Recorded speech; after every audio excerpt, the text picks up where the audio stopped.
विरह निकट हो, मेरे मुख में तुलसी तल हो, जब प्राण तन से निकले। पीतांबरी कसी हो,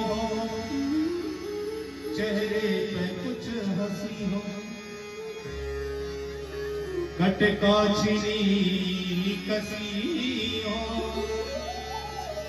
जब प्राण तन से निकले। उस वक्त जल्दी आना, नहीं श्याम भूल जाना,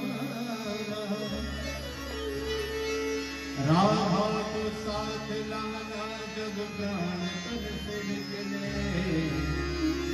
इतना तो करे न स्वामी, जब प्राण तन से निकले हैं।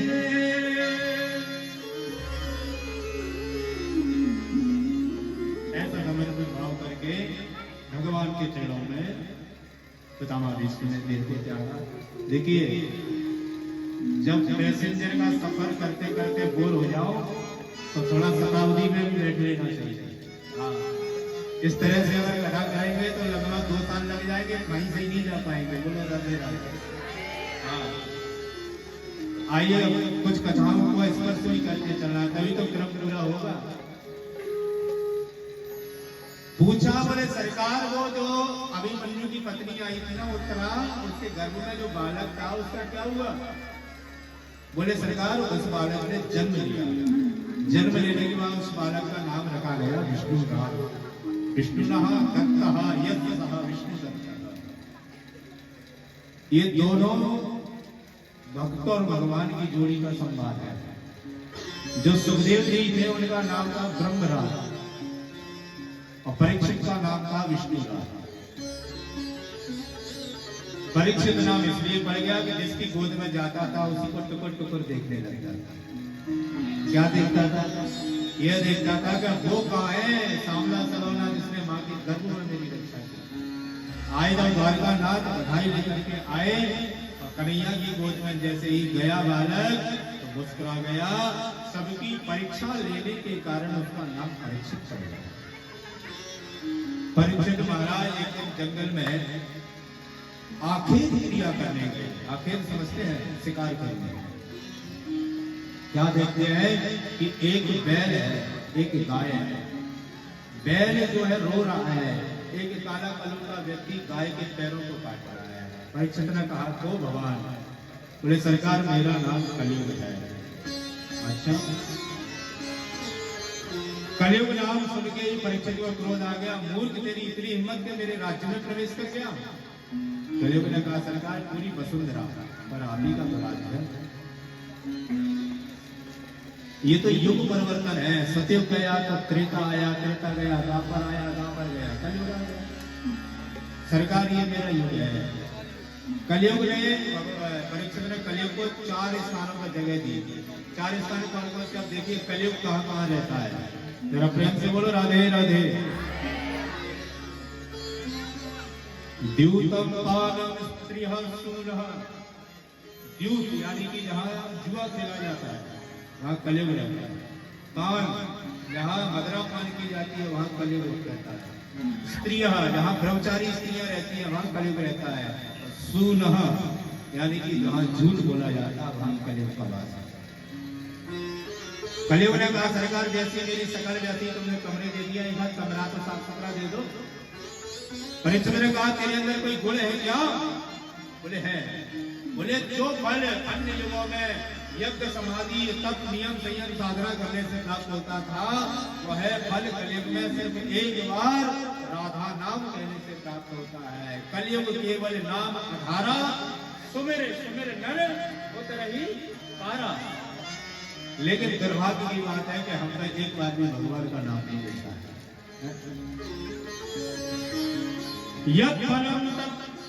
यत् फलम नास्ति तत्ता न योगेन समाधिना तत्फलम लभते सम्यक् कलौ केशव कीर्तना। जो अन्य युगों में समाधि योग करने से मिलता था वह कलयुग में कीर्तन है। इसलिए कलयुग में नाम जाप की महिमा बताई है। अंत में जाकर के कलिप को सोने में बांस दे दिया परीक्षित ने। महाराज जी, अब यहाँ पर एक प्रश्न उठता है। एक तरफ तो भगवान कहते हैं कि धातु नाम कांचनम अस्ति, धातुओं में कंचन यानी कि जो सोना है वो मेरा रूप है। और यहाँ कलियुग भी सोने का रूप दे दिया।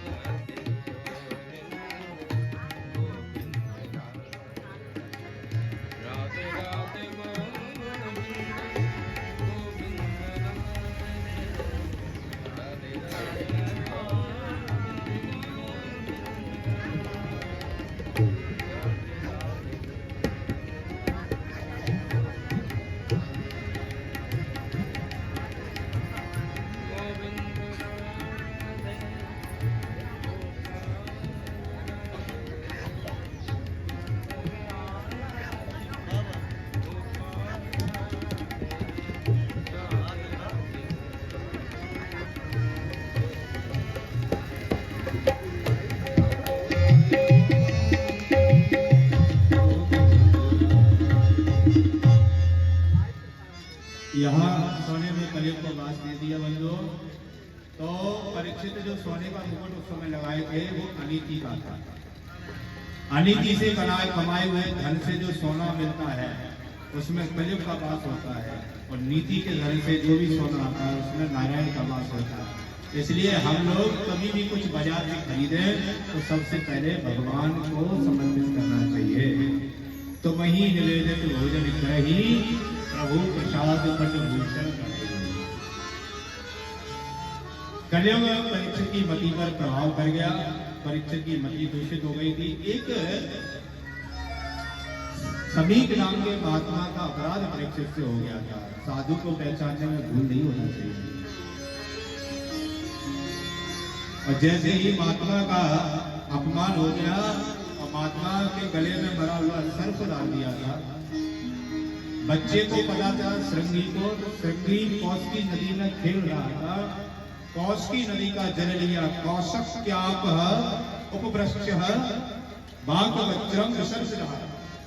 कौशिकी नदी का जल लेकर के जैसे ही शंकर को लग के छोड़ा, इति लंघित मर्यादम तक्षकः तत्तमेहनि। सुनो राजन, तुमने जिस मरी हुए सांप को मेरे पिता के गले में डाला है, इसी सर्प का पूर्वज तक्षक आए से 7वें दिन तुमको डसेगा और तुम्हारी मृत्यु हो जाएगी। परीक्षित को पता चला, महाराज जी मुझे तो 7 दिन में मरने का श्राप लग गया है। सब कुछ त्याग दिया, अपने बेटा जन्मेजय को राजा बनाया और पहुंच गया संताल गंगा नदी के किनारे। जब इसी परीक्षित पर भगवान अश्वत्थामा ने ब्रह्मास्त्र का प्रयोग किया था गर्भ में, तो भगवान शस्त्र का रूप बना करके आए। आज ऋषि पुत्र ने वाणी के बाण का प्रयोग किया है, तो भगवान स्वयं नारायण ही व्यास के पुत्र के रूप में वाणी का अवतार लेकर के आए हैं। बोलो व्यास जी महाराज की। तत्रात् भगवान भगवान व्यास पुत्र यदक्षया गावट मानो नपेक्षः अलिक्षलिंगो निजलाभ तुष्टः व्रत से माने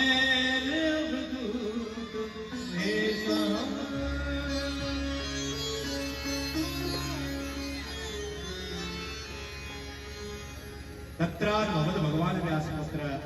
कौन आ गया है? भगवान ही व्यास पुत्र के रूप में आया, सुखदेव जी महाराज। और सुखदेव जी से आकर के परीक्षित ने प्रश्न कर दिया, सरकार जिस व्यक्ति के मरने के 7 दिन बचे हो उसको क्या करना चाहिए? और जैसे ही प्रश्न को सुना सुखदेव जी बोल पड़े। यहाँ से परीक्षित और सुखदेव संवाद प्रारंभ होता है। परीक्षित का प्रश्न सुन के प्रसन्न हो गए सुखदेव जी और बोल पड़े, बरिया में सते कृष्ण कृतो लोकहितं नृपः आत्मवित्तः पुंसः श्रोतव्या विसूया।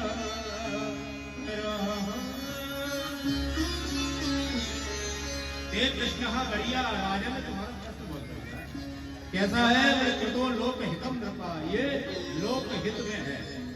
तब जाकर के परीक्षित जी ने विधिवत सुखदेव का पूजन किया।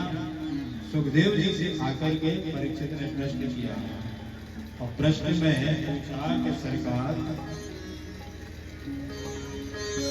भगवान किसको मिलते हैं? भगवान किसको मिलते हैं? जो व्यक्ति उच्च कुल में जन्म लेता होगा उसको भगवान मिलते होंगे। जो व्यक्ति ब्राह्मण होगा, पूजा पाठ करता हो, उसको भगवान मिलते होंगे। सुखदेव जी ने कहा नहीं, अगर भगवान कुल को देख करके, वर्ण को देख करके मिलते तो विदुरस्थ कहाँ जाती? विदुर की वो तो दासी का बेटा था, उसको भगवान मिलते। अगर जो व्यक्ति ज्यादा नहाता धोता है, साफ सफाई करता है, उसको भगवान मिलते हैं, उसको भगवान मिलते हैं। बोले नहीं, अगर नहाने धोने से भगवान मिल जाते हैं तो मगर तो पानी में ही रहता है। अच्छा महाराज जी, तो फिर जो बहुत विद्वान होगा, जिसको शास्त्र उपनिषद आते होंगे, वो उसको भगवान मिलते होंगे? बोले नहीं, अगर पढ़ाई लिखाई से भगवान मिल जाते तो गजेंद्र कहाँ पढ़ने गया? हाथी।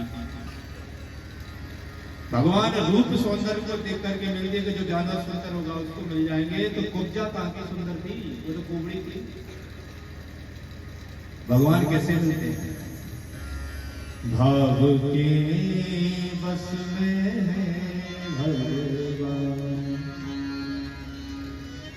अजी भाव नहीं तो निर्भर मधुबन, दीखल सब पाशा, भाव है तो पाषाणों में दीघल श्याम।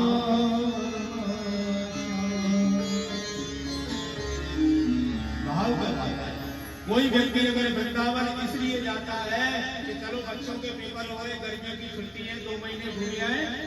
अगर आप पिकनिक मनाने के ढंग से वृंदावन जाओगे, अगर आप वृंदावन पिकनिक बनाने के माध्यम से जाओगे बंधुओं, तो विश्वास मानना आपको टूटी फूटी पल्लड़ और गंदी संदी नाली के अलावा कुछ नहीं मिलेगा।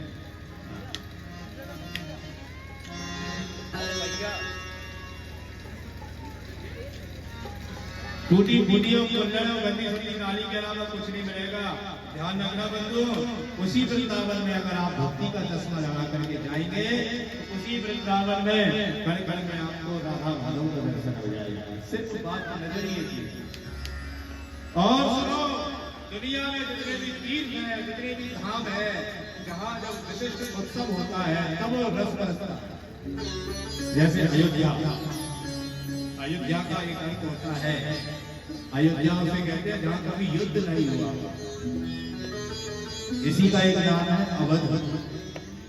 अवध का अर्थ होता है जहाँ कभी किसी का वध ना किया गया। भगवान ने ताड़का को भी मारा था तो अवध की सीमा से बाहर मारा था। जब रामनवमी होती है तब अयोध्या में आनंद होता है। जब शिवरात्रि होती है तो उज्जैन में आनंद होता है। सुनो, जब माघ लगता है, कुंभ लगता है तो प्रयाग में आनंद होता है। इस तीर्थों में, धामों में रस कब बरसता है? जब कोई विशिष्ट आयोजन होता है। और हमारे वृंदावन में 12 महीने रस बरसता है। क्यों?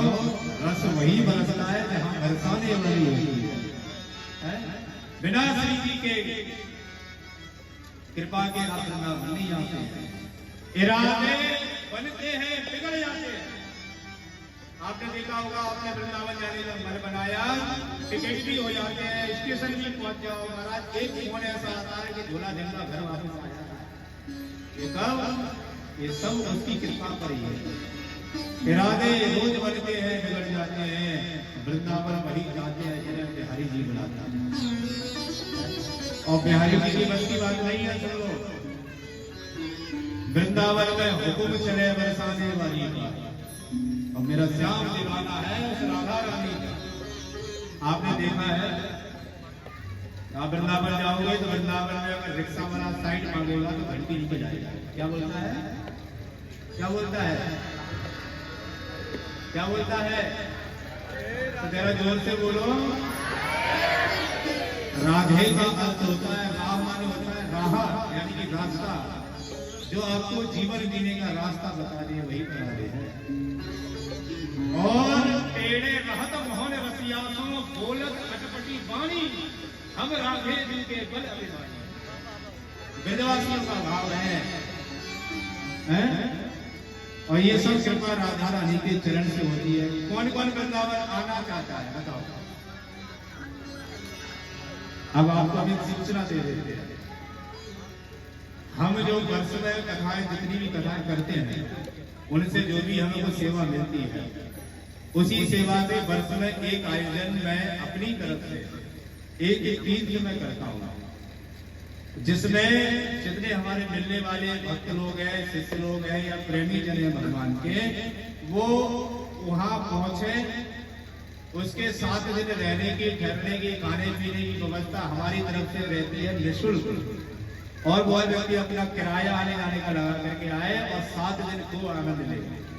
अब इस बार वही आयोजन श्रावण के महीने में, श्रावण महीने नारायण भादव में, जब भगवान झूलन महोत्सव होता है, हमारे बिहारी जी सोने के झूले पे झूलते हैं।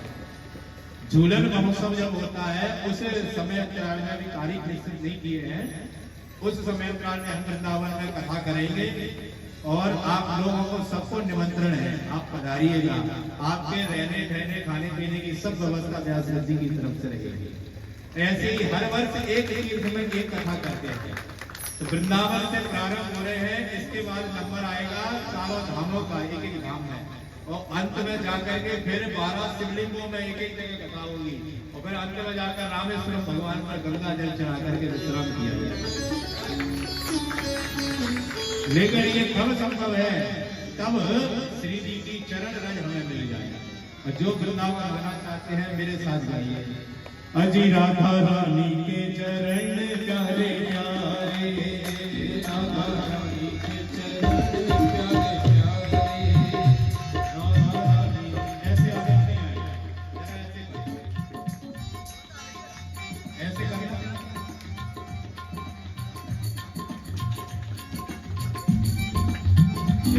आप लोग ये लोग आएंगे, आगे आगे आगे पीछे आप ऐसे, और जो हाथ नीचे करेगा उसको उसके बगल वाले में सो बनता है। अगर कोई हाथ नीचे करे तो उससे कहना भाई हमारा ध्यान रख।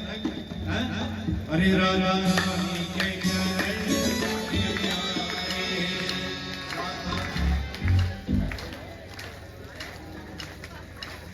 अभी आवाज नहीं आ रही है? अरे तुम खड़े क्यों हो रहे हो? बैठो, जब नाचने का नंबर आएगा तो हम तुम खड़े कर लेंगे। ऐसे करो, आगे हम बोलेंगे, पीछे आप बोलना। जरा बता दो इन वृंदावन वालों को कि भाई में भी भक्त है। राधा रानी के चरण प्यारे प्यारे, राधा तो श्यामा प्यारी के चरण प्यारे प्यारे,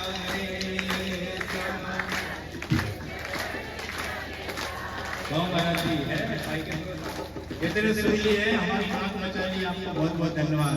अब मेरे साथ गाइए, बोलो राधे राधे, बोलो राधे राधे,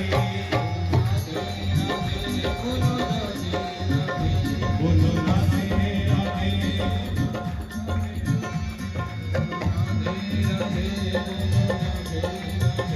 बोलो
राधे राधे गाओगे वृंदावन आ जाओगे, राधे राधे गाओगे वृंदावन आ जाओगे, राधे राधे गाओगे वृंदावन आ जाओगे, राधे राधे गाओगे धाम की वृंदावन आ जाओगे, वापस न आओगे। वृंदावन आ जाओगे फिर वापस न आओगे।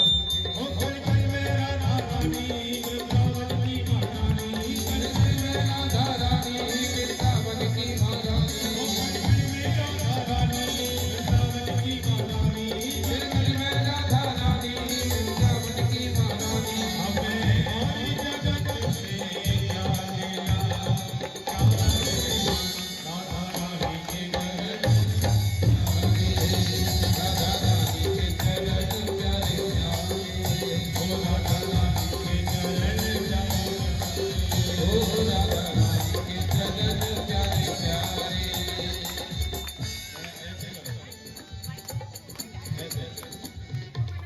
ठीक है। और जो नीचे ऐसे ही रहना है, जिसको भगवान ने सिखाती है, हमें से कहिए बोलो राधे राधे बोलो राधे राधे, राधे राधे बोलो राधे राधे, बोलो राधे राधे राधे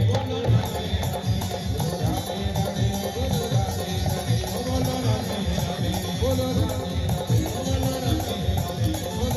वृंदावन में राधे राधे राधे राधे राधे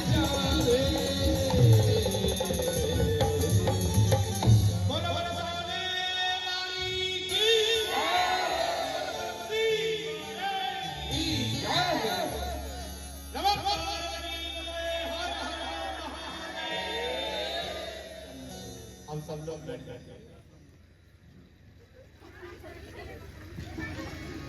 ये तो ट्रेलर है, अभी तो पिक्चर चालू है।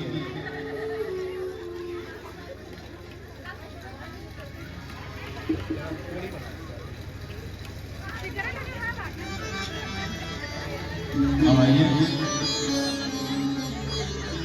थोड़ा कथा की तरफ ध्यान है। अच्छा आप लोग बातें कर लो पहले, हैं?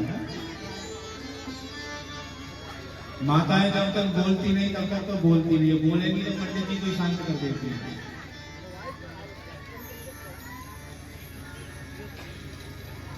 अब थोड़ा सा देखिए समय भी अंतकाल हो रहा है और थोड़ा कथा क्रम होकर तब तक पहुंचा है। जरा भाव और श्रद्धा से सुनिएगा। परीक्षित ने प्रश्न किया था सरकार की भगवान किसको मिलते हैं? जो ऊंचे कुल में होगा उसे भगवान मिलेंगे। देखिए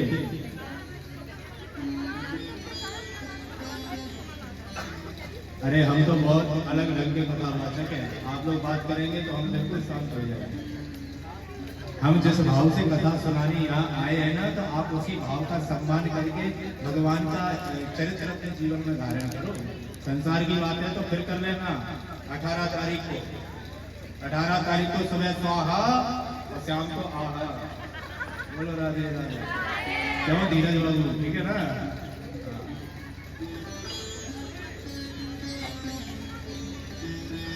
श्री सुखदेव जी कहते हैं कि अगर जाति को देखकर भगवान कृपा करते तो विदुर जी की कृपा करते।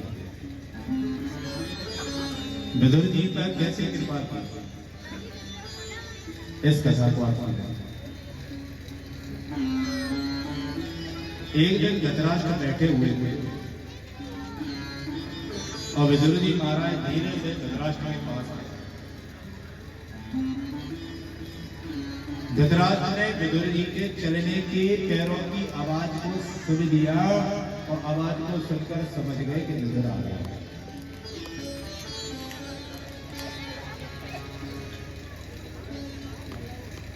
विदुर आ गया।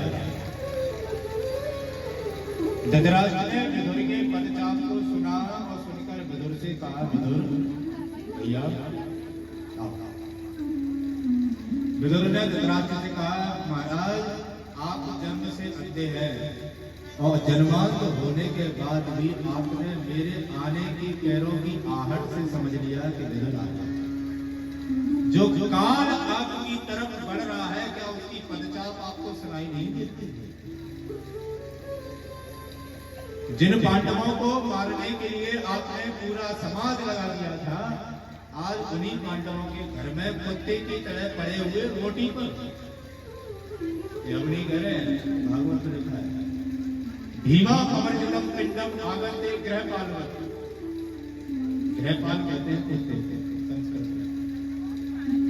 देखिए विरोध दुर्योधन भी करता था, विदुर जी ही धृतराष्ट्र जी विरोध करते थे। अंतर इतना था कि दुर्योधन का विरोध जो था वो उजागर था और धृतराष्ट्र पांडवों से विरोध जो करते थे वो गोपनीयता में करते थे। विदुर जी की दो ही नीति प्रसिद्ध है देश में, एक है चाणक्य नीति, दूसरी है विदुर नीति।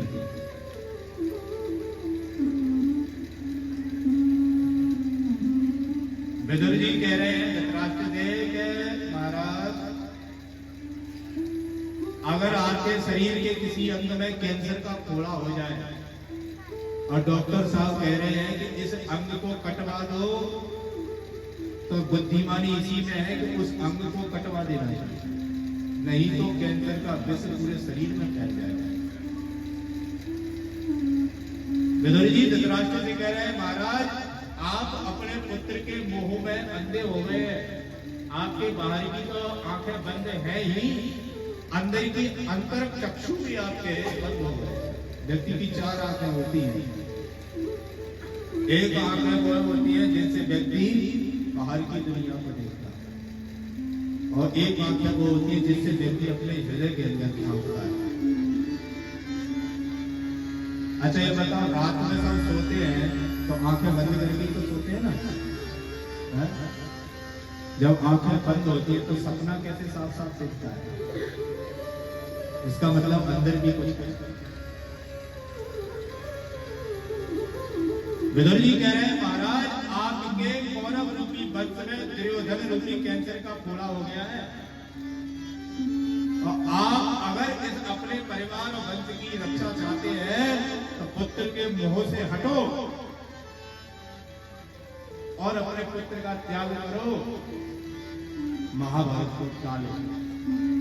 महाराज युद्ध किसी भी स्थिति में अच्छा नहीं। इतना कह ही रहे थे कि दुर्योधन आ गया और दुर्योधन ने आकर के जो विदुर को फटकार लगाई है, दासी पुत्र मेरे राजघराने में रहता है, मेरे घर का अन्न जल खाता है, मेरे टुकड़ों पे पलता है, मेरे ही पिता को मेरे प्रति भड़का रहा है। जा मैं तेरे राज्य से बेदखल करता हूं। महाराज जी सुखदेव जी भगवान कहते हैं परीक्षित विदुर जी को बुरा तब नहीं लगा तब दुर्योधन अपमान कर रहा था, तो विदुर को बुरा जब लगा कि दुर्योधन अपमान कर रहा है और धृतराष्ट्र शांत होकर सुन रहे हैं। बेटा अगर अपने परिवार के बुजुर्ग का अपमान करे और बेटा का पिता मौन स्वीकृति दे तो समझ लेना पिता की सहमति है। विदुर जी गए।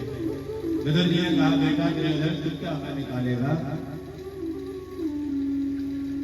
तू हमें क्या निकालेगा, हम खुद ही तेरा त्याग करके जाते हैं और ये रहे तेरी धनुष्मान। देखो बड़े लोग जो होते हैं उनकी हर एक क्रिया में हमको कुछ ना कुछ सीख लेना चाहिए। धनुष्मान छोड़कर क्यों गए विदुर जी? वो इसलिए छोड़ गए कहीं दुर्योधन ये ना समझे कि धनुष्मान ले जाकर उधर पांडवों में मिल जाएगा, तो धनुष्मान का भी क्या कर गए।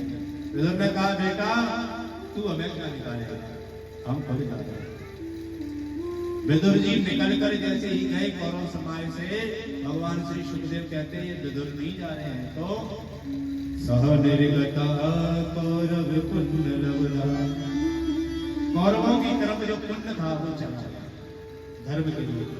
कैसे? जैसे विभीषण लंका का त्याग करके गया, तुलसीदास जी कह रहे हैं असी कहीं चला विभीषण जब ही आयुहीन भये सब तवहि। ये विभीषण जी गया तो राक्षसों की आयु गई, और जब आयु ही नहीं रही, लंका में धर्म ही नहीं रहा, तो राम के माध्यस्थता से रावण का वध होना तभी संभव हुआ जब विभीषण ने राम को भेद बताया। विदुर जी कह रहे बेटा मैं भी जा रहा हूं, ये मत सोचना मैं पांडवों में मिल जाऊंगा ना।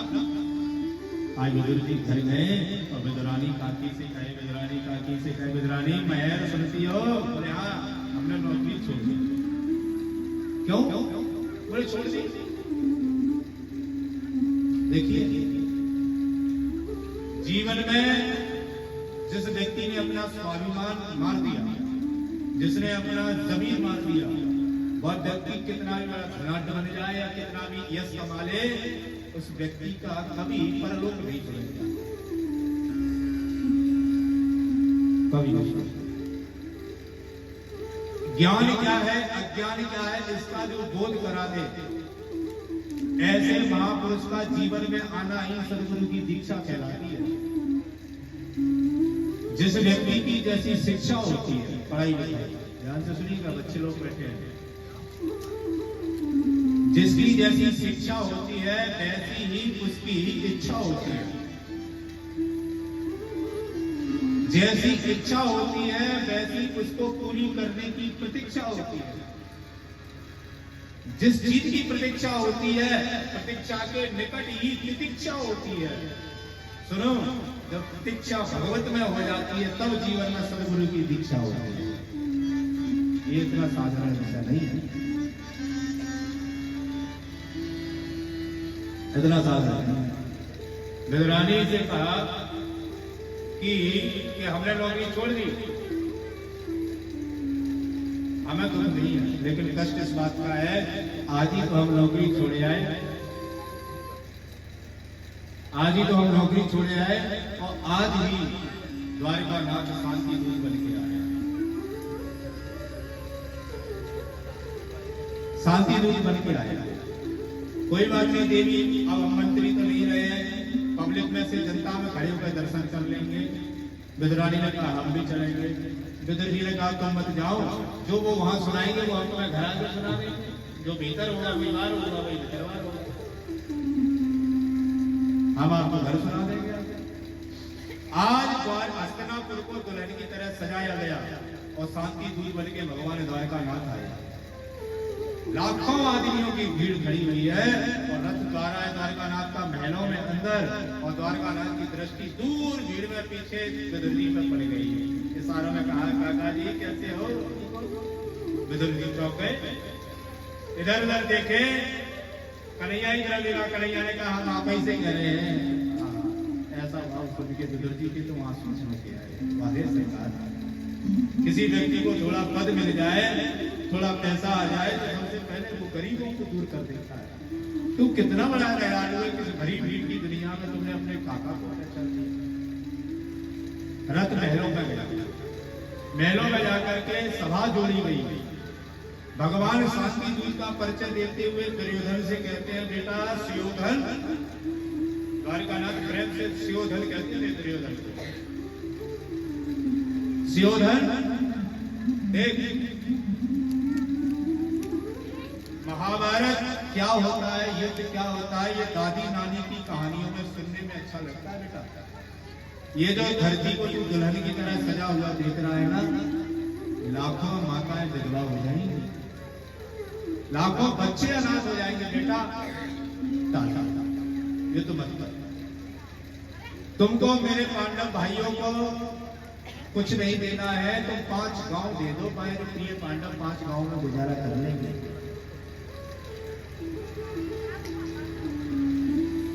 5 गांव में गुजारा कर लेंगे। लेकिन बेटा ये तो भयंकर है। और जैसे ही 5 गांव की याचना सुनी, भगत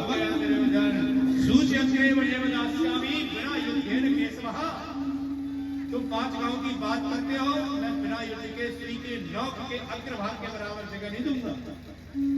और सुनो, तुम गांव के कमाल वाला, काली कामल गौरी ऊपर पहनने वाले, गायों के पीछे यूं करते चलने वाले, तू ब्रज का कमाल वाला बात करता राजपाट की।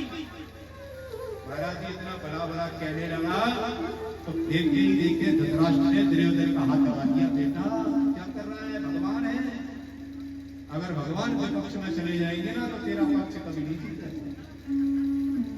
तब दुर्योधन को होश आया, दुर्योधन को होश आया। दुर्योधन ने कहा कन्हैया देखो, हम तो बालक हैं आपके सामने, हम तो बालक हैं आपके सामने। देखो राजपाट की बातें तो लाला बाद में होती रहेंगी। जब मेरी माँ गांधारी को पता चला कि तुम शांति दूत बन के आए हो, इतनी बड़ी पतिव्रता गांधारी, जिसको पता है कि मेरा पति देख नहीं सकता, उसने अपनी आंखों पर काली पट्टी बांध ली। और उसको पता चला कि कन्हैया आ रहा है, तो आज उन्होंने 56 भोग बनाए हैं। लाला पहले भोजन पानी कर पा लो, फिर राजपाट की बातें करेंगे। भगवान ने कहा देख भैया, भोजन 3 परिस्थितियों में किया जाता है। या तो भोजन करने वाले के जीवन में भोजन का अभाव हो तो वो कहीं भी भोजन कर लेते, या भोजन कराने वाले का भोजन करने वाले के जीवन में कोई प्रभाव हो। जैसे बड़े लोग कहते हैं ना, भैया ये पूरी तो लेना ही पड़ेगी, उनका सम्मान के लिए लोग ले लेते हैं, प्रभाव। और तीसरा, या तो भोजन करने वाले को अतिशय भूख। तो दुर्योधन, हमारे जीवन में भोजन का अभाव है नहीं, तेरा बेटा मेरे ऊपर कोई प्रभाव भी नहीं है और भूख आपको लगी नहीं है। और वैसे भी आज तो हमारा निमंत्रण है विदुर का, दूर कोने में बैठे विदुर जी सारे तरह हमने तो कहा निमंत्रण है, भगवान ने साया कि बैठे रहो, हम जो कह रहे हैं वो ठीक ही कह रहे हैं। और जो इतनी बात सुनी, विदुर जी तो दौड़ कर घर गए और विदुरानी से कहा सुनो,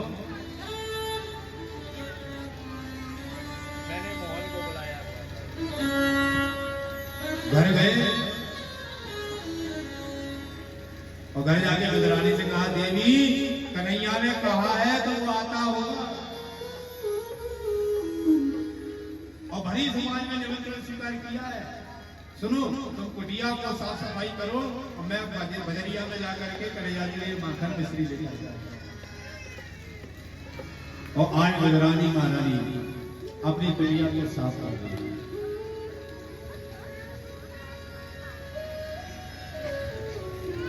साफ कर रही है और भगवान का नाम गा रही है। भगवान को बुलाने का ढंग होना चाहिए। भगवान आएंगे, कैसे बुलाना? अब देखिए, कोई नृत्य नहीं करना, आप बैठकर ही भाव को सुनना। अजी मैंने मोहन को बुलाया है,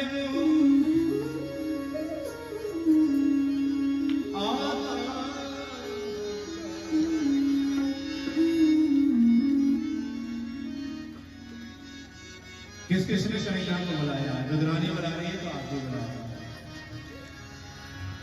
वो आता होगा,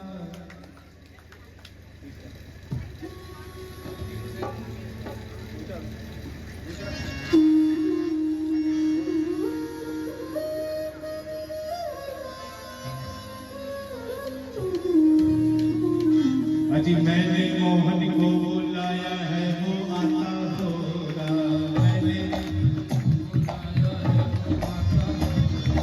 मैंने मोहन को बुलाया है, वो आता होगा। मैंने वो आता होगा,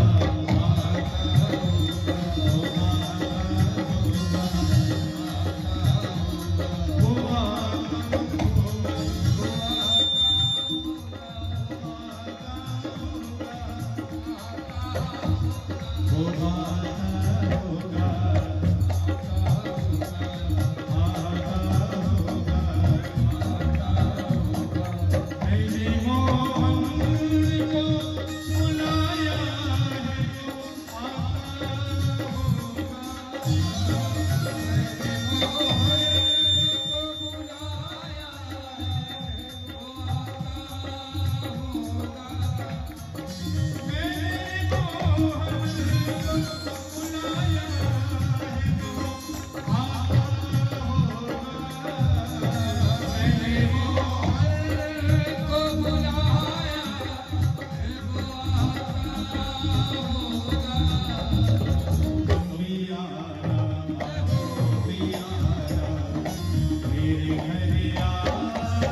गुनहगारों ने सोचा ही नहीं था प्यारे, हम गुनहगारों ने सोचा ही नहीं था प्यारे,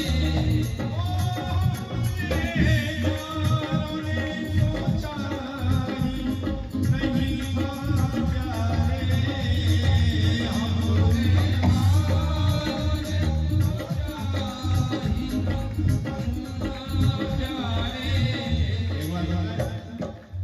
जीवन में नहीं सोचा कि खाई में हम कथा करने आए हैं,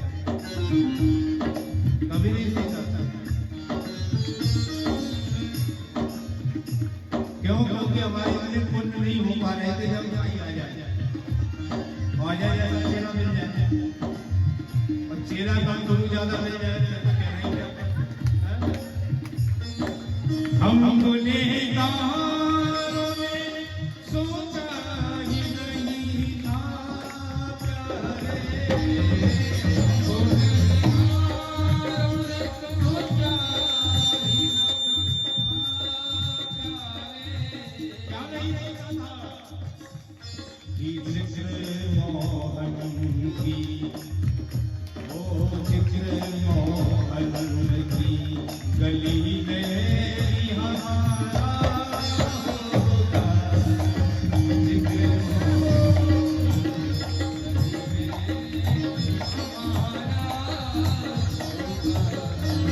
गुजराती काकी भजन कर रही थी, इतने में कन्हैया आ गए। तो कन्हैया ने आकर के जैसे दरवाजा बनाया, काकी जी दरवाजा खोलो।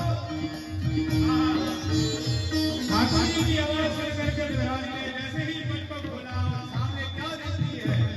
भगवान का स्वरूप कहता है, मकेरा के कुंडल झलका के, मकेरा के कुंडल झलका के, ओ मकेरा के कुंडल झलका के, ओ मकेरा के कुंडल झलका के, मकेरा के कुंडल झलका के, मकेरा के कुंडल झलका के, तिरछी चित बग से मुस्काते, तिरछी चित बग से मुस्काते, अधरों व्रत धर के अधरों में, अधरों व्रत धर के अधरों में। कौन आ गया? अभी कैसे कौन सा महीना चल रहा है? हमारे वृंदावन में तो होली चल रही है। होली के रसिया आएंगे, होली के रसिया आएंगे, होली के रसिया आएंगे, होली के रसिया आएंगे, आसारक पगड़ी आएंगे, आसारक पगड़ी आएंगे, हरिया आएंगे, हरिया आएंगे, हरिया आएंगे, हरिया आएंगे।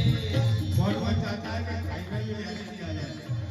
सब चाहते हैं ना, सब चाहते हैं। कोई पागल है धन दौलत का, कोई पागल बेटा नारी का, और सच्चा तो पागल वही है जो पागल मां के आशा रख पगड़ी हरिया आएंगे,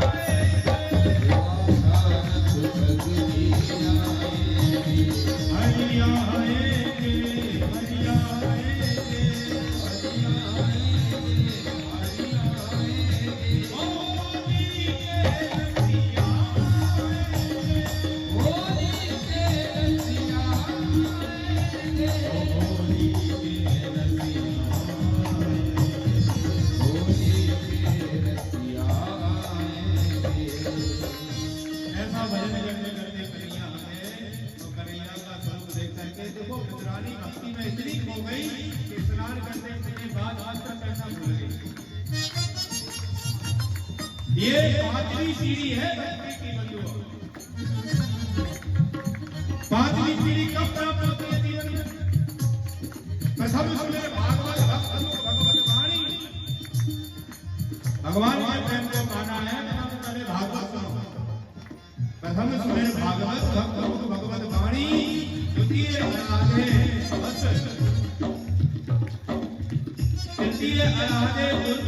प्रिय विसारे गुरु दक्ष सर्वत्र रसीलो चौथे हुए विरक्त बने बलराज कसीलो पांचे भूले देह जगत तब छठे भावना रस की और सातवें पावे रीति रस श्री स्वामी हरिदास की।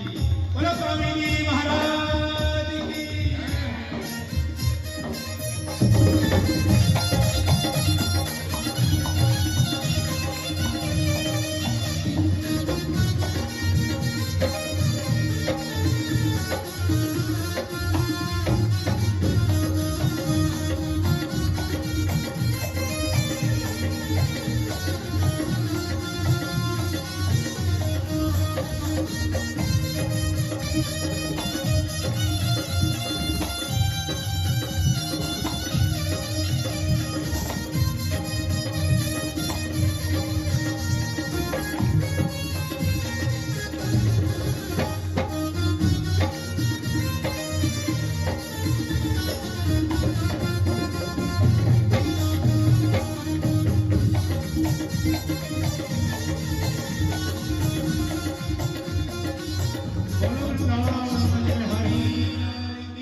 लेकिन कहीं आपको कोई कार्य तो नहीं है, है?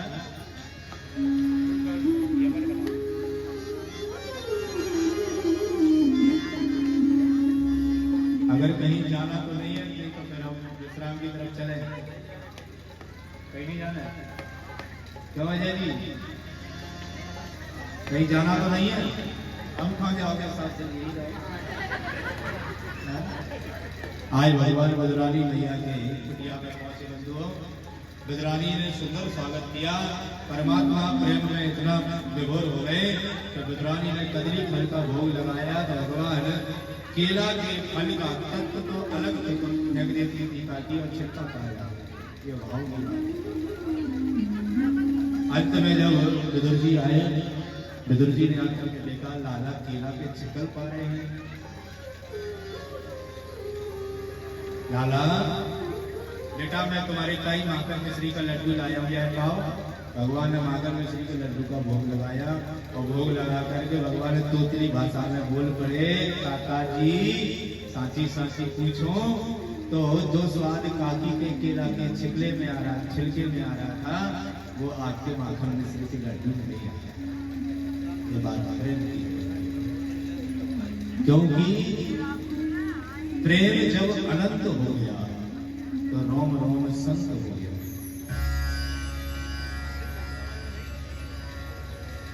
दुर्योधन की लेवा त्यागी साग विदुर घर खाई सबसे ऊंची प्रेम सगाई। इतना ही नहीं है, हमारे राम जी ने भी प्रेम निभाया है। झूठे फल सवरी के खाए भूल गए घबराए सबसे ऊंची प्रेम सगाई। प्रेम में बड़ा फल होता है। देखो, जब किसी कोई बेटी का विवाह होता है ना, विवाह के बाद जब वो पहली बार ससुराल जाती है,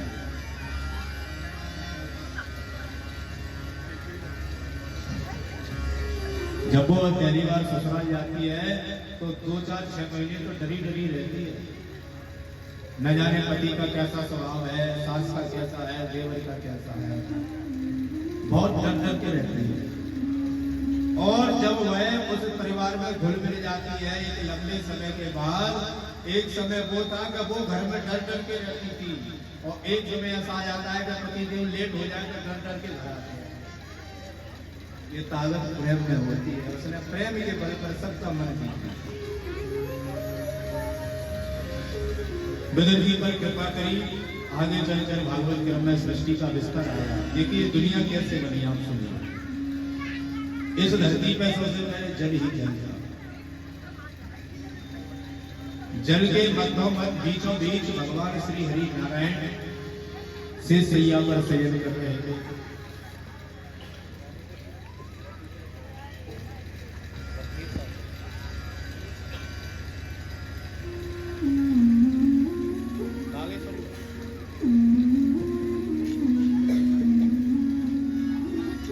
चारों जल के बीचों बीच भगवान नारायण शयन कर रहे थे।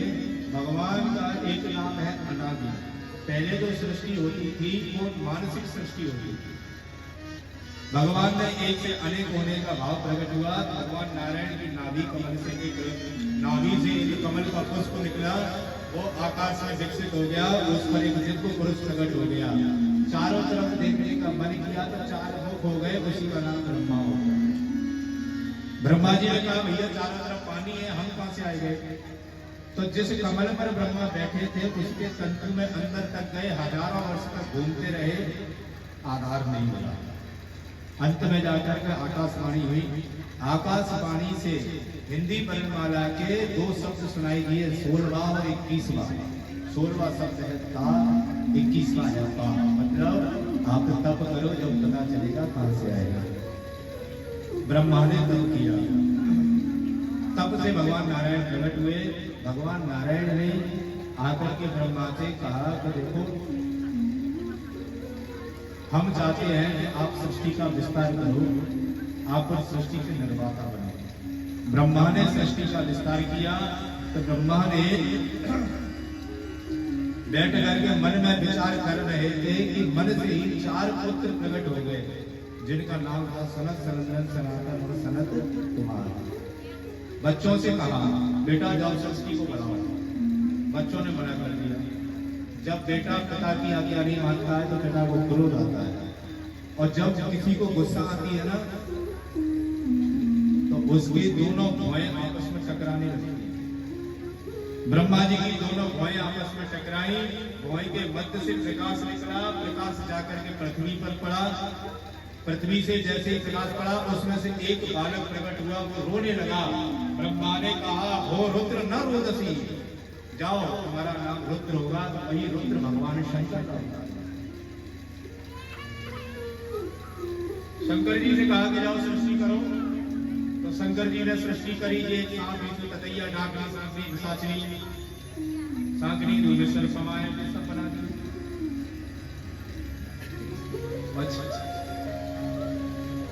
जैसे ही सृष्टि देखी ये सांप, बीजू, ततैया, भूत प्रेतों की, तो ब्रह्मा जी ने कहा भैया ऐसी सृष्टि से तो बड़ी बना सृष्टि की बढ़िया है, रोक दो। तो शंकर जी भजन करने कैलाश गए।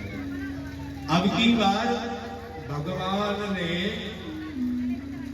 वाणी से सरस्वती को प्रकट किया, ब्रह्मा ने, और दाहिने भाग से पुरुष को प्रकट किया और वाम अंग से एक स्त्री को प्रकट किया, जिसका नाम था मनु और शत्रुपा। मनु महाराज के 2 बेटा हुए, प्रियव्रत और उत्तानपाद। 3 बिटिया हुई हैं, आहुति, देवहूति और प्रसूति। और ये मनु महाराज की हमारा संतान है, इसलिए हमको मानव कहा जाता है। जो लोग अपने आप को मनवादी मानते हैं या मनवादी कहते हैं, तो उनसे जरा पूछो जब आपके पिता मनु महाराज नहीं है तो कौन है? महाराज जी, आहुति का विवाह जब यज्ञ नारायण भगवान से हुआ, आहुति डालते ना, आहुति यज्ञ में, आहुति का विवाह यज्ञ नारायण भगवान से हुआ, जिनसे कि दक्षिणा नाम की कन्या प्रकट हुई। इसलिए यज्ञ करने के बाद दक्षिणा का दान दिया जाता है। दूसरी है देवहूति। देवहूति माता का विवाह महात्मा कर्दम के साथ हुआ, जो ब्रह्मा के 10 पुत्रों में से एक। देवहूति माता के ही घर में इस दुनिया में अगर सबसे पहला हवाई जहाज बना तो वो महात्मा कर्दम ने बनाया है, जिसका नाम था कामक विमान। बिना डीजल बिना पेट्रोल के चलता था। मनु महाराज ने देवहूति का विवाह महात्मा कपिल से किया। कपिल ने स्नान करने गए और माता देवहूति अपने कुटिया की सफाई कर रही थी। स्नान करने के बाद आए तो 88,000 वर्ष तक नारायण 40,000 वर्ष तक कर्दम महात्मा समाधि में चले गए। और जिस बिटिया का कंगन नहीं खुला हो, हाथ की मेहंदी नहीं सीखी पाई हो और उसका पति समाधि में चला जाए, उसको क्या बीतेगी? 40,000 वर्ष तक महात्मा कर्दम समाधि में चले गए। धन्य है माता देवहूति। माता देवहूति ने बिना बोले महात्मा करदम की सेवा की, अपने मायके नहीं। 40,000 वर्ष के बाद जब समाधि खुली तो जो देवहूति माता के रेशम से भी कोमल केस थे वो जटाओं में बदल गए। करदम की नजर पड़ी,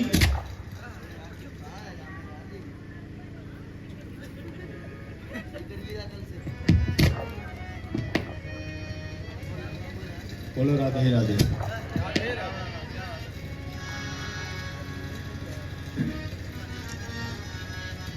करदम जी ने कहा देवी कौन?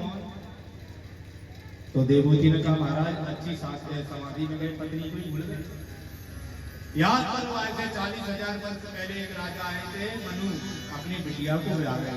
अरे देवी तुम, अरे तुम अपने मायके चली जाती।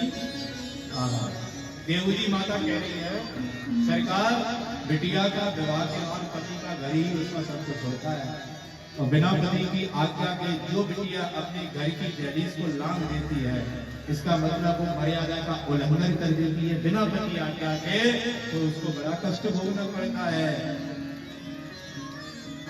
तब जाकर के कामक भगवान की रचना हुई। सरोवर में माता देवहूति ने स्नान किया, उसी जवान के अंदर जैसी योगापन था युवती की जैसी बन गई। आगे चल करके देवहूति माता के गर्भ से 9 कन्याओं का जन्म हुआ। जो ब्रह्मा के 10 पुत्र थे, 10वें नंबर के नारद जी थे, वो घूमने चले गए तो घूमते ही रह गए। वो 9 बच्चों के साथ विवाह हो गया। अंत में करदम जी ने कहा देवहूति से कि देखो हमने संकल्प किया था,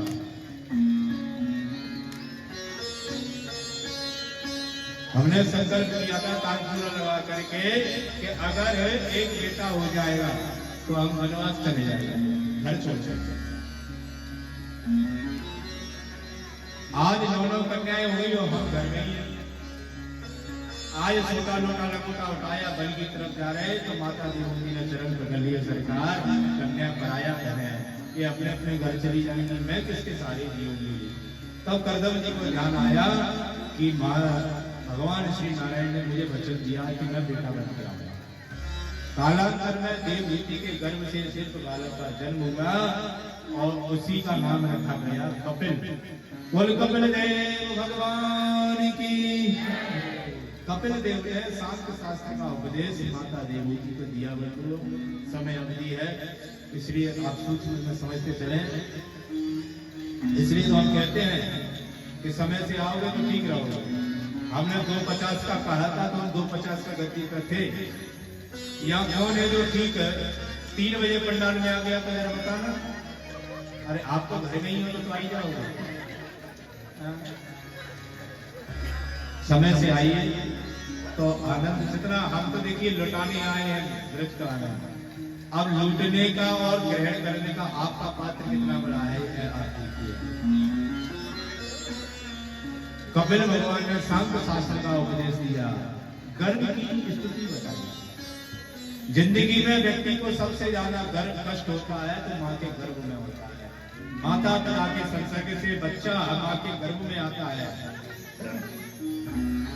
पहले महीने में वही बेटा एक बुलबुले के समान होता है, दूसरे महीने में वह बच्चा एक घेर की गुठली के बराबर हो जाता है, तीसरे महीने में वह एक अंडे का रूप ले लेता है मोनू, और चौथे महीने में उस वह व्यक्ति में एक मांस का पिंड बन जाता है माँ के गर्भ में।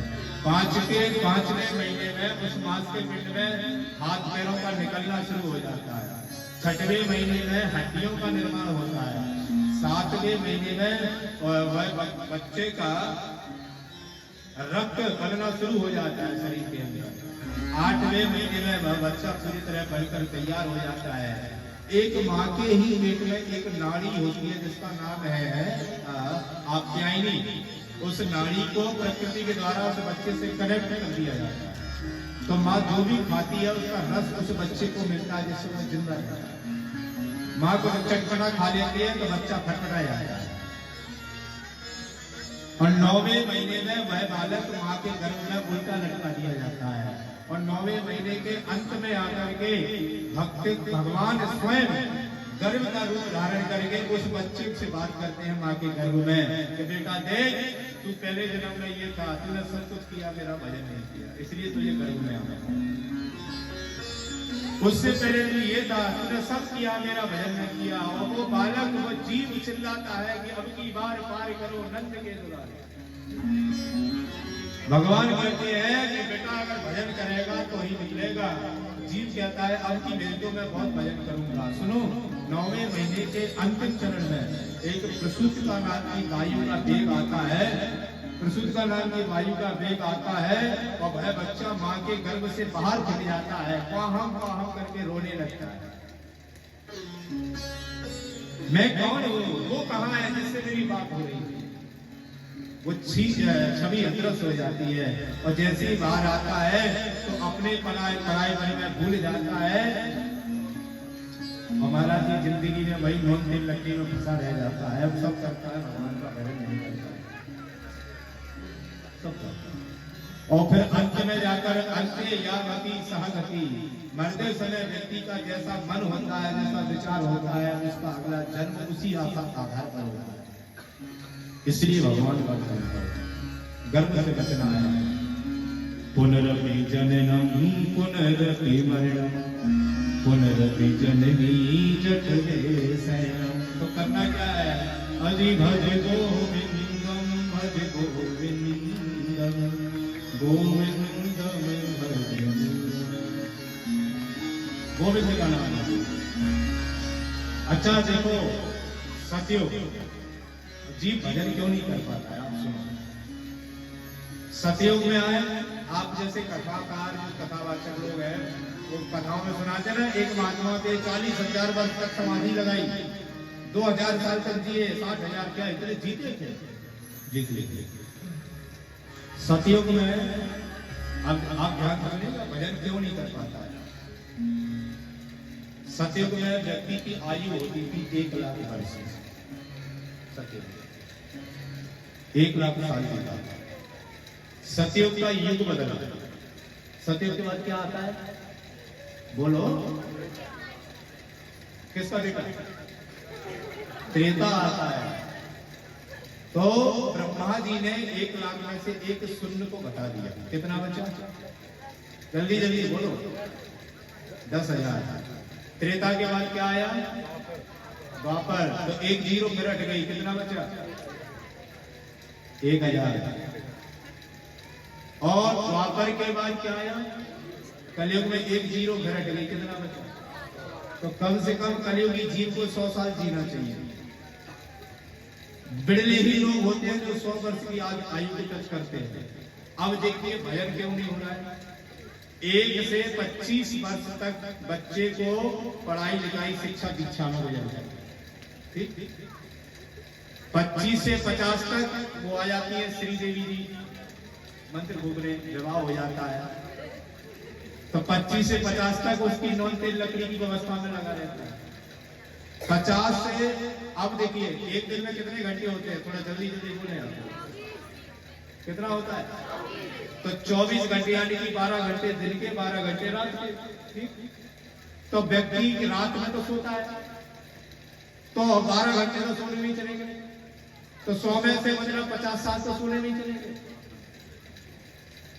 और 50 सोने में चले गए, 25 पढ़ने में चले गए, 25 नॉन तेल लकड़ी के साथ व्यवस्था में चले गए।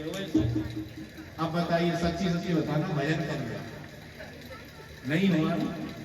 तो अब हमको क्या करना चाहिए भजन का?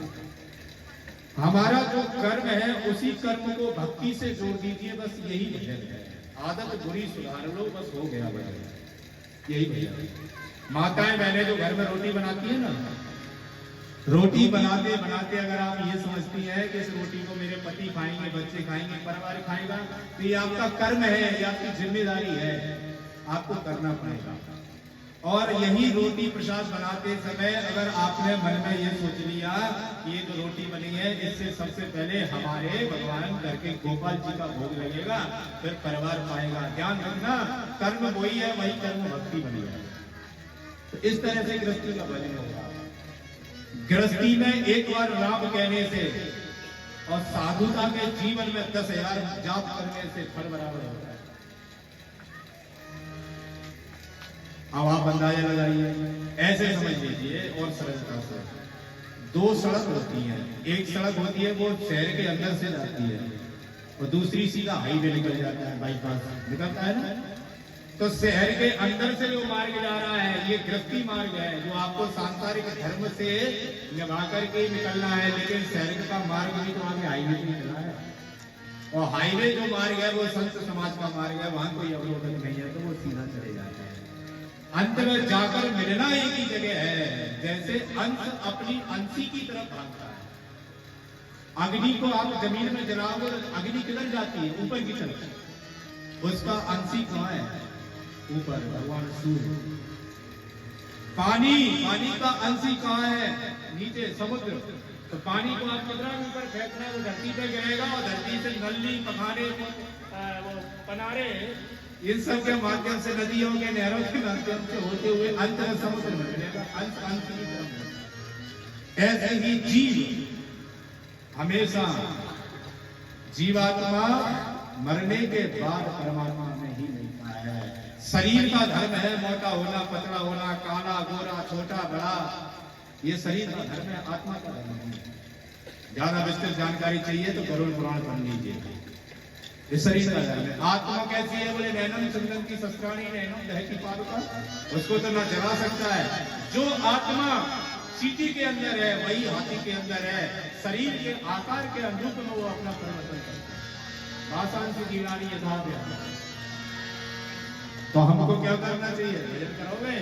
अब कौन कौन भजन करेगा जरा बताओ? सब एक तुलसीदास बन जाओ।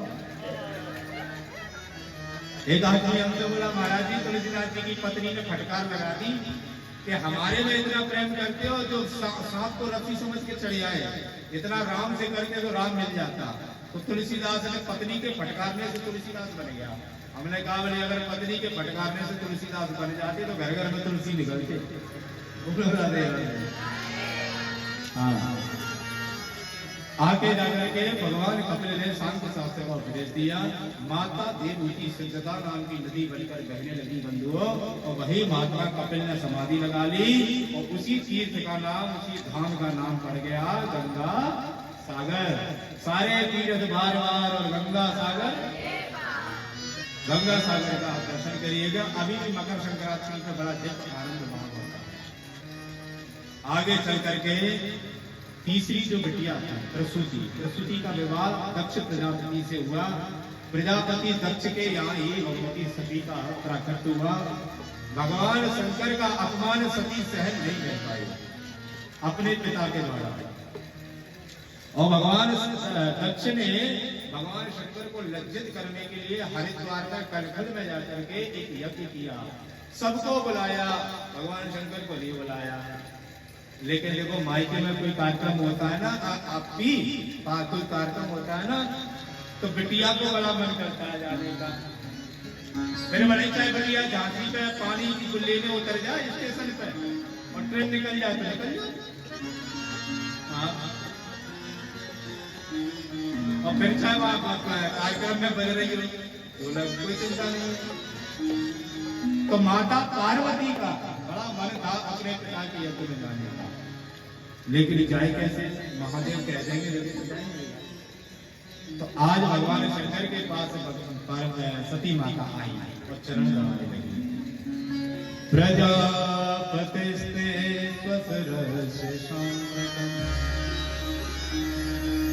क्या कह रही है भगवान शंकर से? सरकार आपके ससुर जी ने यज्ञ किया है। ऐसा क्यों कहा कि आपके ससुर भगवान शंकर को अपना करेगा, मेरा ससुर, क्योंकि दक्ष कहते हैं चतुर को, दक्ष की बिटिया है तो दाक्षायणी में चतुराई होगी। महादेव ने मना किया, कथा चर्चित है बंधुओं, गई, अपने आप को रोक नहीं पाई। बिना बुलाए जो व्यक्ति जहां जाता है, तुलसीदास जी कहते हैं ना, आवत ही हर सह नहीं नैन भरे स्नेह, तुलसी कहा न जाइयो जाय कनक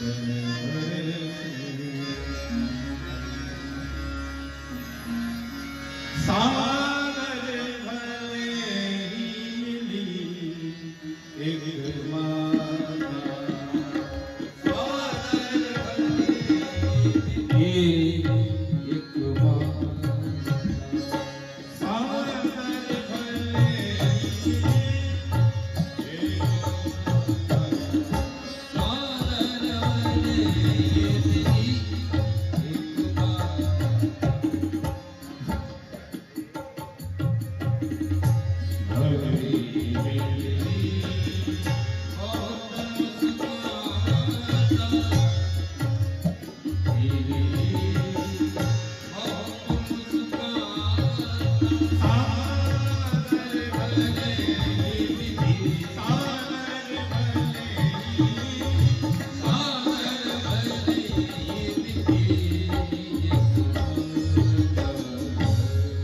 सब मिले, सब व्यंग्यात्मक ढंग से मिल रहे हैं और सती से कह रहे हैं सती बड़ा भाग्य है बहन तुम आ गई, हमें तो पता चला कि पिता ने बुलाया नहीं।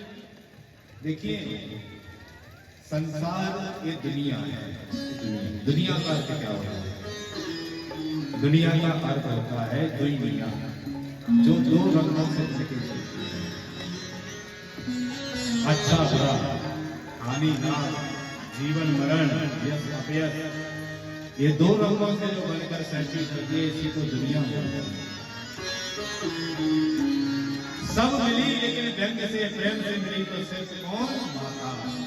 माता से मिलने के बाद माता सती यज्ञ के दर्शन करने के लिए गई। बंधुओं यज्ञ में सबका भाग देखा लेकिन भगवान शंकर का भाग तो नहीं मिला, तो सती नाराज हो गई। सती ने कहा मैं ऐसे पिता के दिए हुए शरीर को रखना नहीं पसंद करूंगी जिसने मेरे पति का अपमान किया। उसी यज्ञ कुंड में हवन से अग्नि मांग कर सती ने अपने आत्मदाह को कर दिया महाराज जी। और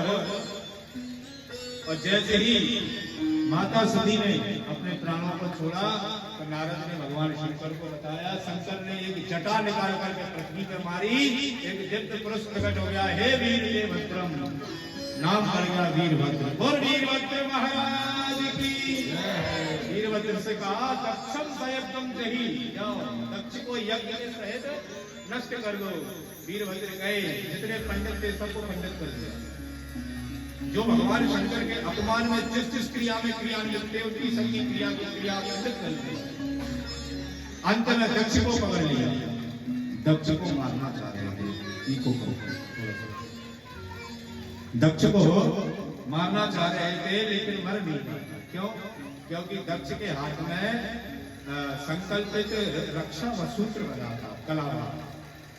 जब कोई धार्मिक अनुष्ठान होता है और ब्राह्मण यजमान के और आचार्य के हाथ में जब रक्षा बांध देता है, कलावा बांध देता है, तो जब तक अनुष्ठान पूर्ण नहीं हो जाता है विधि से, तब तक अगर यमराज भी उसको स्पर्श करने आएगा तो वो बाहर ही खड़ा रहेगा, छू नहीं सकता। ये महत्व कुशा निकाली वीरभद्र ने, पहले कलावा का भेदन किया, उसी कुशा से दक्ष की गर्दन को काट दिया, दक्ष के सर को ले जाकर हवन कुंड में हर हर महादेव कह करके अंत में सभी जितने ऋषिगण थे, ब्राह्मण थे, भगवान ब्रह्मा की शरण में गए। ब्रह्मा से कहा सरकार अब खाई बनाई, आपने सलाम भाई। ब्रह्मा ने कहा कि जिस यज्ञ में हम नहीं गए, भगवान भोलेनाथ नहीं गए, नारायण नहीं गए, तुम क्यों गए? अब जिसने किया है वही ठीक करेगा। चलो भगवान शंकर की शरण। आज भगवान शंकर के पास सबको लेकर गए।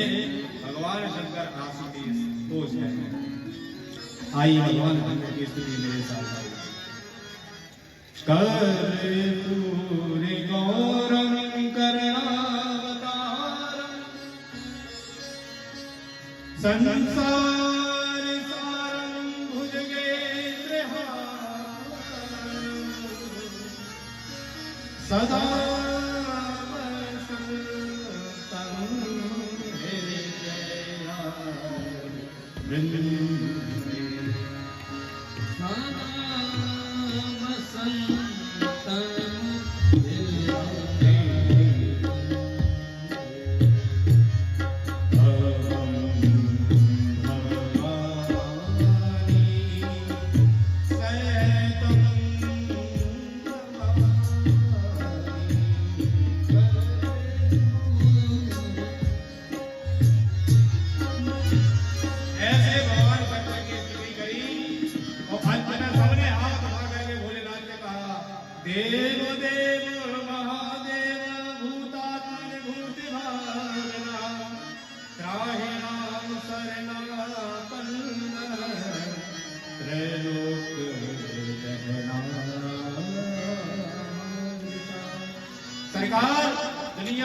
देव देव है, आप महादेव है। भगवान शंकर ने सबको जो पंडित जैसे थे सब जो खंडित हो गए थे सबको यथावत पंडित कर दिया। भृगु जी आए, भृगु को वीरभद्र ने भृगु जी की दाढ़ी निकाली। भृगु जी ने कहा सरकार मेरी दाढ़ी नहीं है, तो शंकर जी ने कहा थोड़ी थोड़ी आ जाएगी। तो आजकल एक फैशन चलता है, वो इधर से होता है क्या बोलते हैं फ्रेंच कट, तो ये भृगु जी की दाढ़ी है। बोले पूछा देवता से कहा सरकार मेरे दांत नहीं है, बोले गाय का दूध पियो, दलिया खाओ, भजन करो।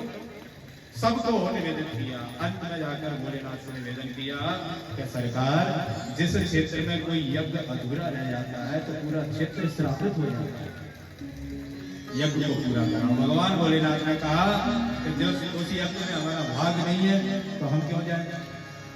तो भगवान शंकर को यज्ञ में भाग दिया गया। अब देखिए शंकर जी का यज्ञ में कौन सा भाग होता है।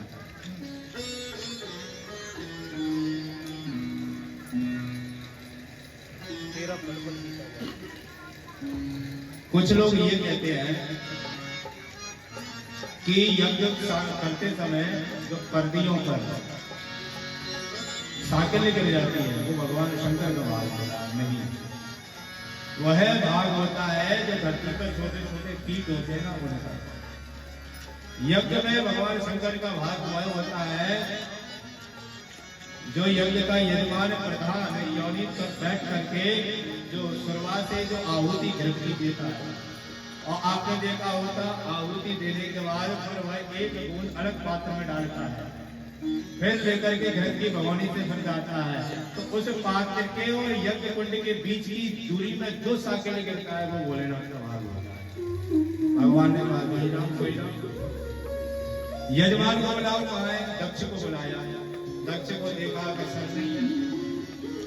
नंदी को आदेश दिया जाओ दक्षिण दिशा की तरफ, ओ नारायण उत्तर दिशा की तरफ, जिसको भी सर मिले ले आना। एक बकरे का सर मिल गया, ले आया। अभिमंत्रित कर करके उसमें जोड़ दिया गया। और महाराज जी अब देखिए शरीर तो है मनुष्य का और मुख लग गया बकरे का, तो कहना कुछ चाह रहे हैं और भाषा कुछ और ही निकल रही है। शंकर जी हट गए। शंकर जी ने कहा कि ससुर सास की भाषा ही बदल गई। आपने देखा होगा महादेव के मंदिर में लोग ऐसे करते हैं ना, जैसे बम बम बम बम बम। ये क्यों करते हैं? मानो ससुर जी की याद दिला रहे हैं। हाँ, तो ऐसे भगवान शंकर ने यज्ञ को पूर्ण कराया।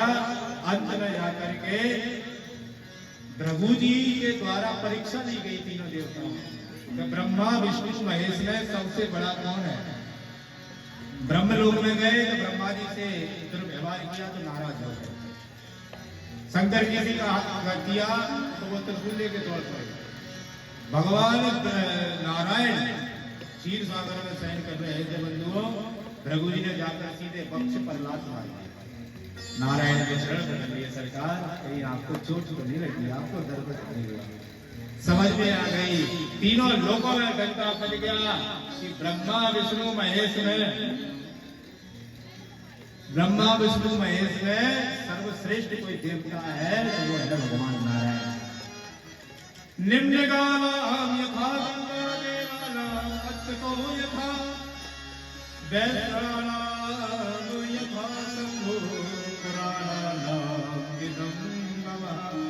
कहने वाली नदियों में गंगा जी श्रेष्ठ है, देवताओं में भगवान नारायण श्रेष्ठ है, और वैष्णवों में भगवान शंकर श्रेष्ठ है, और पुराणों में देखो श्रीमद् भागवत महापुराण श्रेष्ठ है। बोलो भागवत भगवान की, आज के आनंद की। ऐसे आपने मनु महाराज की तीन बेटियों का चरित्र सुना। अब है दो बेटा प्रियव्रत और उत्तानपाद, जिसकी कथा उत्तानपाद के पुत्र हुए थे ध्रुव,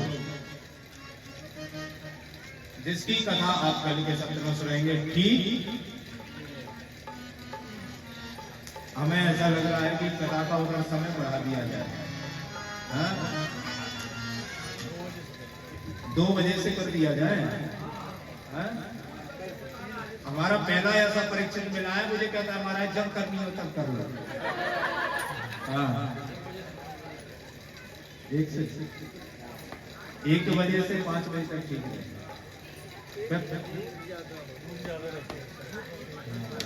नीम की छावा कल से इस कथा का समय में परिवर्तन रहेगा और फिर अब नहीं होगा परिवर्तन, कल ही होगा। कल कथा रहेगी 2 बजे से सायंकाल 6 बजे, ठीक है? क्योंकि इधर भाई अटकाल हो जाता है, हमारे भाई लोग बड़े दूर दूर से आते हैं। हाँ, क्योंकि हम देख रहे हैं कुछ लोग कटका से, और आपको एक खुशखबरी दें, आप बिल्कुल चिंता नहीं कीजिए, हम बहुत जल्दी ही कटका में एक बहुत बड़ा श्रीमद् भागवत कथा का आयोजन होने जा रहा है हमारा। तो आप जब डेट निश्चित हम कर देंगे, अभी तो व्यस्तता ज्यादा है, फिर हम आप सबको सूचित करवा दिया जाएगा, तो आप उसमें जरूर करवाइएगा। आइए आज यही वाणी को विश्राम और भगवान शंकर की स्तुति के साथ एक अंतिम भजन आपको निवेदन, उसके बाद आरती, क्योंकि ये सबका फल बीतता जा रहा है बंधुओं। न जाने देखो हाथ में कितनी भी महंगी घड़ी बांध लेना, लेकिन किस घड़ी क्या हो जाए ये सब दिलाता है। 6 चीजें हैं जो भगवान के हाथ में रहती हैं: हानि, लाभ, जीवन, मरण, यश, अपयश, इत्यादि। ये 6 चीजें। तो आइए भगवान शंकर के चरणों में आज की पुष्पांजलि को निवेदन, शेष चर्चा कल ठीक 2 बजे से।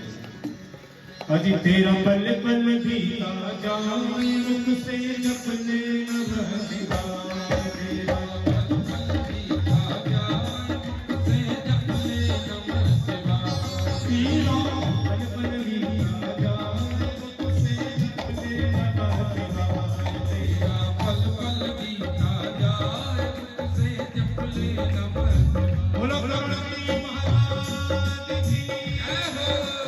पल पल बीता जाए, मुख से जपने नमः शिवाय, तेरा पल पल बीता जाए, मुख से जपने नमः शिवाय।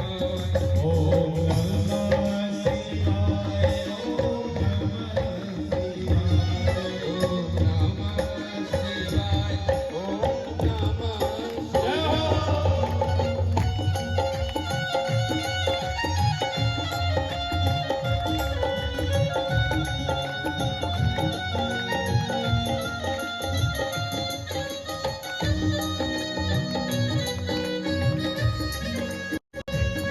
नमः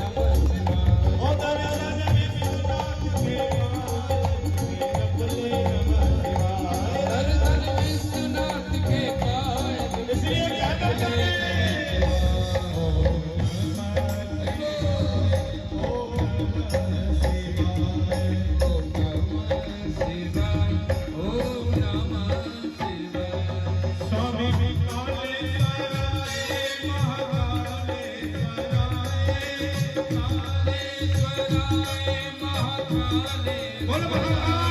बोलो काशी विश्वनाथ महादेव की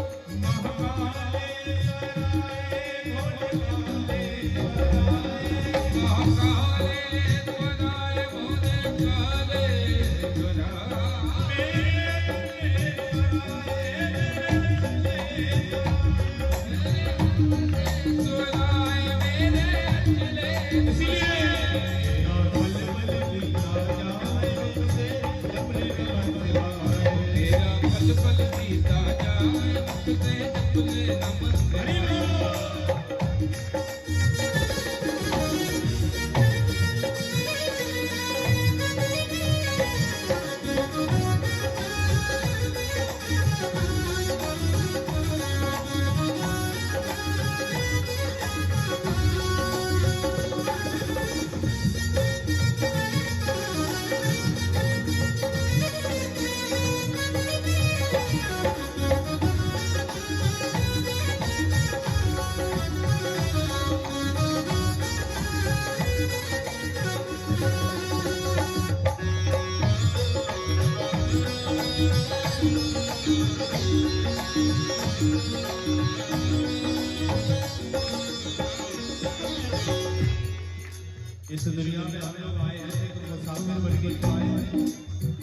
भाई ट्रेन में यात्री यात्रा कब तक आ जाते हैं, उसका स्टेशन नहीं आता तब तक। तो अभी हमारी यात्रा ही तो चल रही है जीवन यात्रा, जैसे स्टेशन आएगा हम जाएंगे। मुसाफिरी जब पूरी होगी, मुसाफिरी जब पूरी होगी, मुसाफिरी जब पूरी होगी, मुसाफिरी जब पूरी होगी, चलने की मजबूरी होगी, चलने की मजबूरी होगी, चलने की मजबूरी होगी। चलने की मजबूरी तेरा होगी। पिंजरा बड़ा रह जाए, मुझसे अपने नमस्ते। ओ तेरा पिंजरा बड़ा रह जाए, मुझे जपने नमस्ते। ऐसे हाथ मारो। ओम नमः शिवाय, ओम नमः शिवाय, नमः शिवाय, ओम नमः शिवाय, ओम नमः शिवाय, ओम नमः शिवाय। नमः शिवाय, ओम नमः शिवाय। महाकालेश्वराय, भोले कालेश्वराय, महाकालेश्वराय, भोले कालेश्वराय, महाकालेश्वराय, भोले कालेश्वराय। मेरे कुल के चुराए, मेरे भोले चुराए, मेरे झूमे चुराए, भोले झूमे चुराए। ओम नमः शिवाय, ओम नमः शिवाय।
सभी माता बहन भाई बंधु अपने अपने स्थान पर आरती के लिए खड़े हो जाएंगे। ज्वालामालिन्ये नमः, रुद्रेश्वरे नमः। ओम चंद्रमा मनसो जातशिशोः सूर्यो यायतः, श्रोत्राद्वाविश्य प्राणस्य मुखादग्निरजायत। Hello hello hello. और मैं आरती तेरी गाऊं, ओ सब कुंज बिहारी।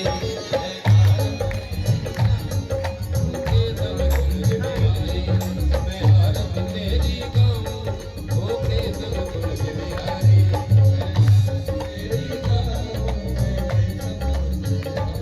ओ मैं नित नित शीश नवाऊं, ओ मोहन मदन मुरारी। मैं नित नित शीश नवाऊं, ओ मोहन मदन मुरारी। मैं तेरी छवि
तेरे हैं ओ कृष्ण प्रेम अवतारी तू सबका सब तेरे हैं होते सब प्यारे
वंदनम समर्पयामि ओम भूः शान्तिरन्तरिक्षगुं शान्तिः पृथिवी शान्तिरापः शान्तिरोगणयः शान्तिः वनस्पतयः शान्तिर्विश्वे देवाः शान्तिर्ब्रह्म शान्तिः सर्वगुण शान्तिः शान्तिरेव शान्तिः श्यामा शान्तिरेव पुष्पांजलि।